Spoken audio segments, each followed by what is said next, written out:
Every 10 years, the census tells the story of America. That's 328 million of us, and counting. It tells us about newcomers and new arrivals, how we're living, where we're going, and what we're learning. From the time of Thomas Jefferson, the census has tracked growth and change in our country and served as a pillar of our democracy, transcending party and tribe. Including the census in our Constitution marked a turning point in world history. In the hands of kings and emperors, a census had historically been a tool of oppression, a ledger used to confiscate property and conscript soldiers. But the founders flipped that model on its head. Our census was designed to empower the governed, granting us representation and political power based on the population of our communities.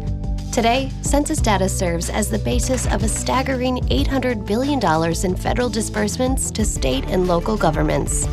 It is the gold standard of demographic information for businesses, researchers, and government.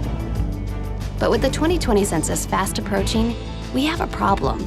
Congressional appropriations have fallen short over the past decade, which will lead to a projected 50% drop in the number of local and regional census offices and a 25% reduction in field staffers. That means many communities are at risk of being undercounted, and the programs serving them underfunded, affecting groups and services all across America. An inaccurate census count has cascading consequences. Regions that are growing won't have fair political representation in Congress and state legislatures. Businesses won't have the data they rely on to expand or find labor. Natural disaster planning and emergency services are compromised. Traffic gets worse. Health programs miss their mark.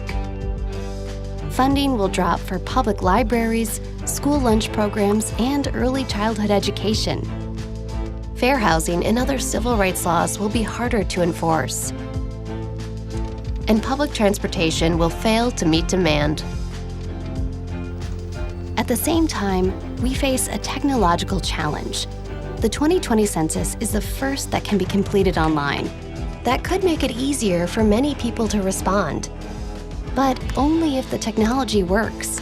Experts say an online census could be vulnerable to crashes, hackers, and other interference. Another challenge is the current political climate, which has stirred fear in immigrant communities, and a proposed question about citizenship status now being fought by 24 states threatens to scare people away from the count.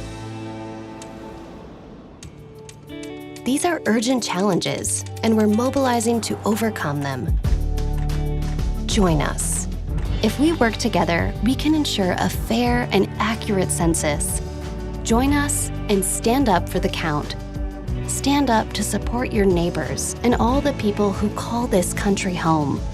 Stand up to defend fair political representation.